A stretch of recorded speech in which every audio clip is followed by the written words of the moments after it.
Good evening friends. आज मैं बैठी हूँ कि आप लोग को कुछ छठ के बारे में बताना चाह रही हूँ कि छठ बिहार में कैसे होता है।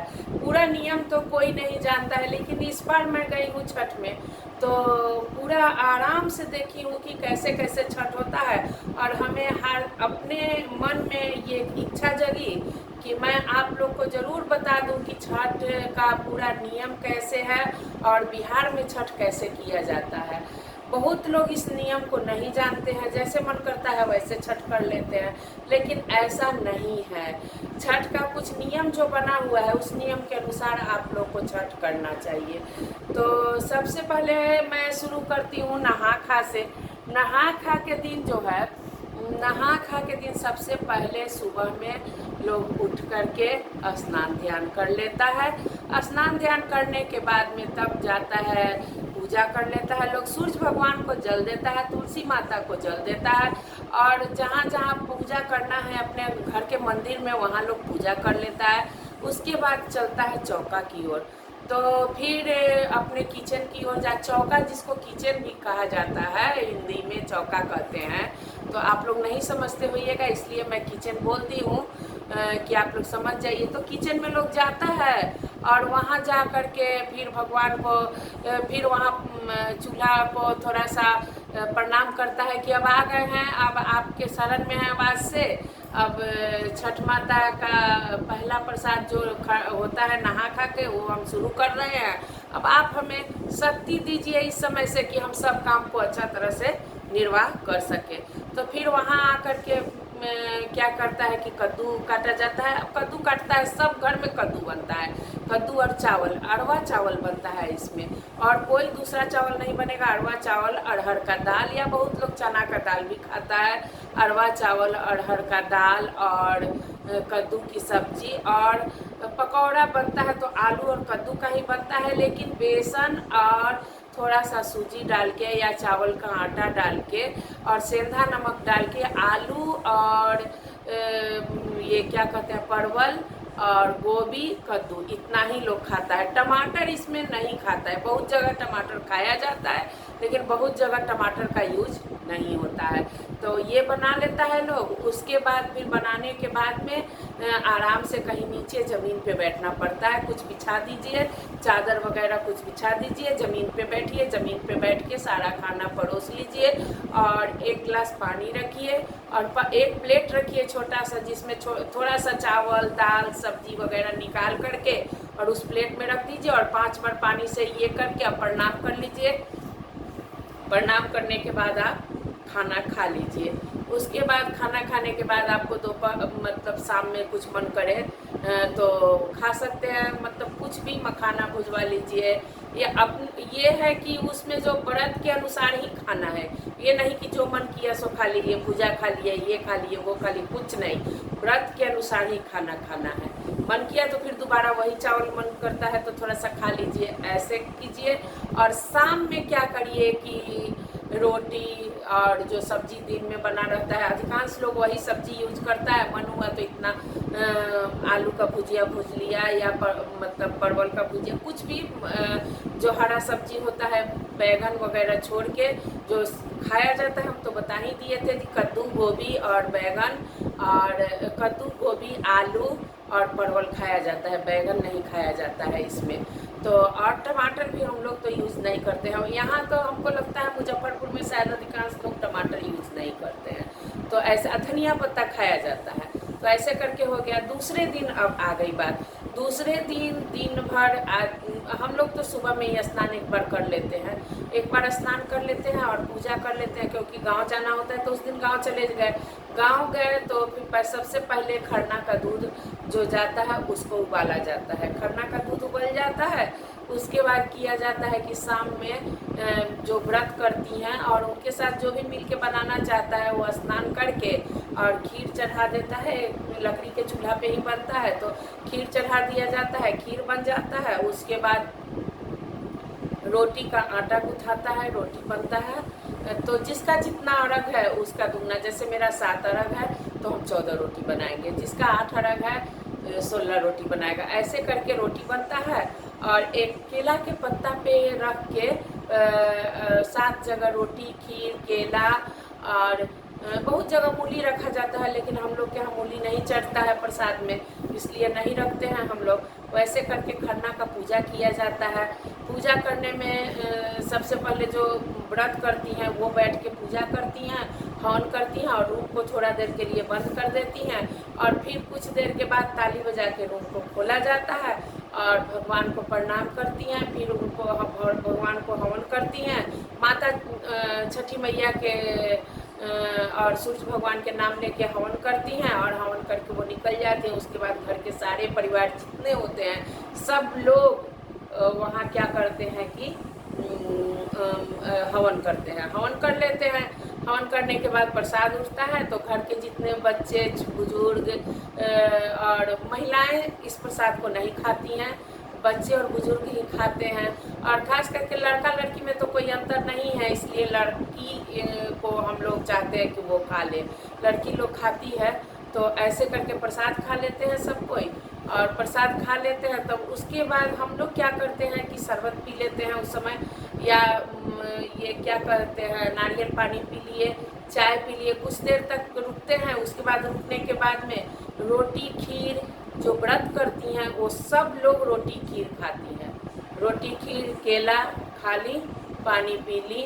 और दवा तो वर्जित रहता है, लेकिन जो बहुत बीमार है उसके लिए तो दवा चाहिए ही, तो वो दवा खाते हैं, मजबूरी है उनका, तो वो दवा खा लेते हैं।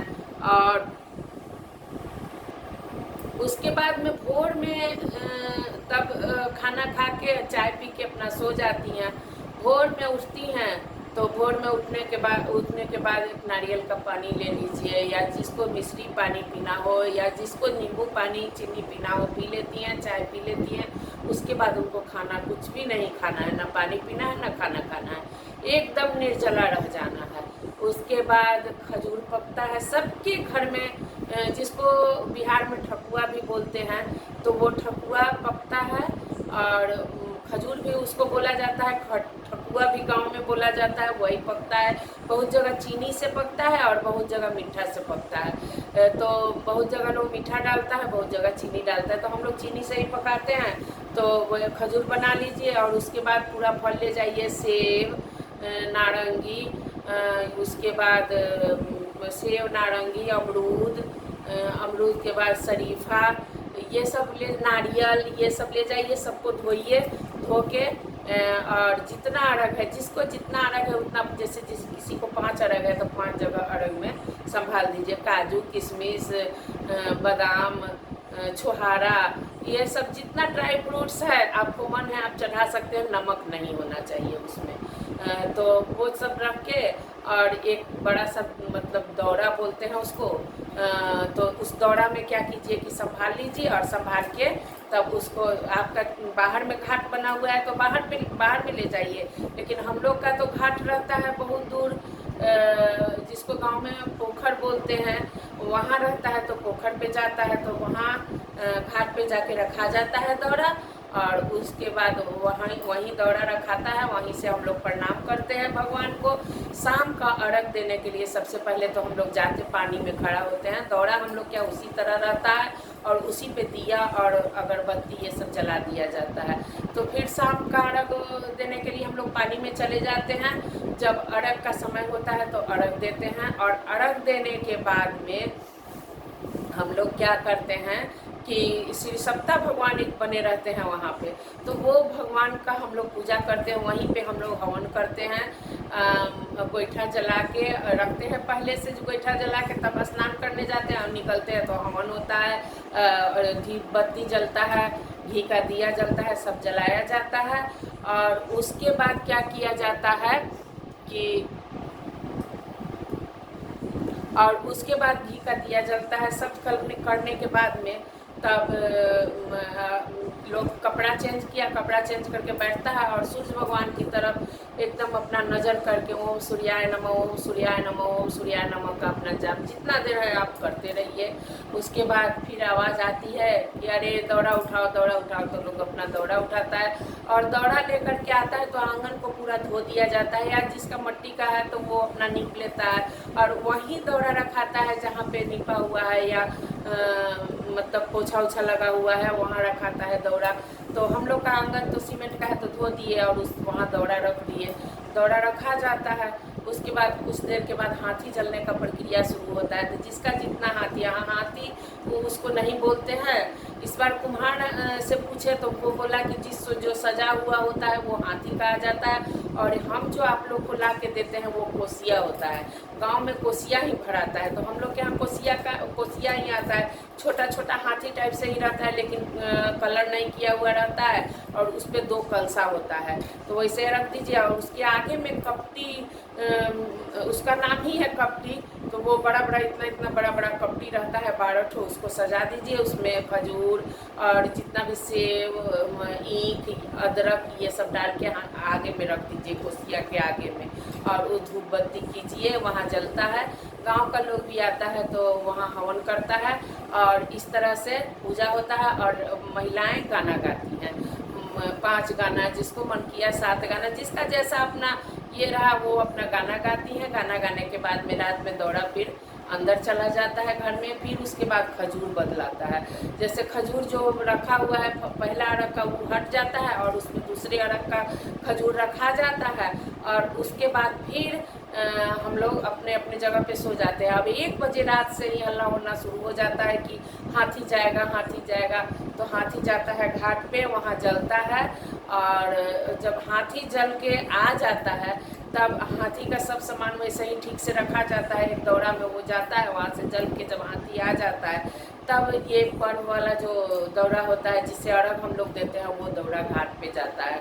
और वहाँ घाट पे जाता है तो वहाँ फिर जो व्रत करती हैं वो जाती हैं पीछे से, स्नान करती हैं, कुछ देर पानी में खड़ा होती हैं और जब जैसे ही सूरज की लाली हल्का हल्का दिखने लगता है वैसे ही अपना अरग उठाना शुरू कर देती हैं। तो वहाँ अरग उठाती हैं और अरग उठाने के बाद में जब पूरा अरग पूरा हो जाता है तो उसके बाद में क्या करती हैं कि घाट से निकल के आती हैं तो खजूर और केला से घाट को पूछ देती हैं कि हे माता, आप के जल में हम आकर के व्रत किए हैं, अच्छा रखिए हमको कि फिर हम अगले साल आकर के आपके जल में व्रत करें।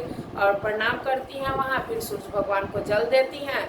सूर्य भगवान को जल देने के बाद फिर हम लोग की बारी आ जाती है शिव सप्ताह के पास, वहाँ बैठ कर के पूजा करते हैं हम लोग। और वहाँ पूजा करने के बाद फिर तब कपड़ा चेंज करते हैं और जितने गांव में देवता हैं, जैसे शंकर जी का मंदिर हुआ या हनुमान जी का मंदिर हुआ या ब्रह्म स्थान हुआ या मैया मंदिर हुआ, सभी मंदिर को पूजते हुए फिर घर आता है लोग। घर आकर के अपने कुल देवता का पूजा करता है। और कुआं, हम लोग के पूर्वज जरूर एक दरवाजे पे कुआं रखते थे। अभी शायद जितने लोग गांव से जुड़े होंगे जानते होंगे कि कुआं सबके घर के आगे में कुआं रहता है। तो हम लोग के घर के आगे में भी कुआं है, ढका हुआ है, वहाँ लोग जाता है, उस कुआं को पूजता है, कल को पूजता है, उसके बाद कुल देवता को पूजता है। फिर आंगन में महावीर जी रहते हैं, हनुमान जी, उनको पूजता है लोग। इसी के साथ व्रत को समाप्त करता है। और व्रत समाप्त करने के बाद तब अन्न जल ग्रहण करने के लिए लोग तैयार हो जाता है। तो सबसे पहले फास्ट लोग रहता है, 3 दिन का फास्टिंग रहता है। तो नारियल पानी पीजिए या जिसको जैसा हो। बहुत लोग हलवा बना के खाता है कि मुलायम है तो खाने में बनेगा, कंठ नहीं छिलेगा। तो इस तरह से खाया लोग और पारण किया। और पारण करने के साथ ही माता से क्षमा मांगा और कहता है, हे माँ, अब इस साल तो पुण्य हुआ, अब अगले साल फिर आप अच्छे हमको रखिएगा तो मैं ज़रूर मिलूँगी। इसी के साथ मैं छठ व्रत का पूरा कहानी आप लोग से समाप्त करती हूँ। आप लोग को अच्छा लगा होगा तो लाइक कीजिएगा, सब्सक्राइब कीजिएगा और अच्छा कमेंट देंगे। धन्यवाद।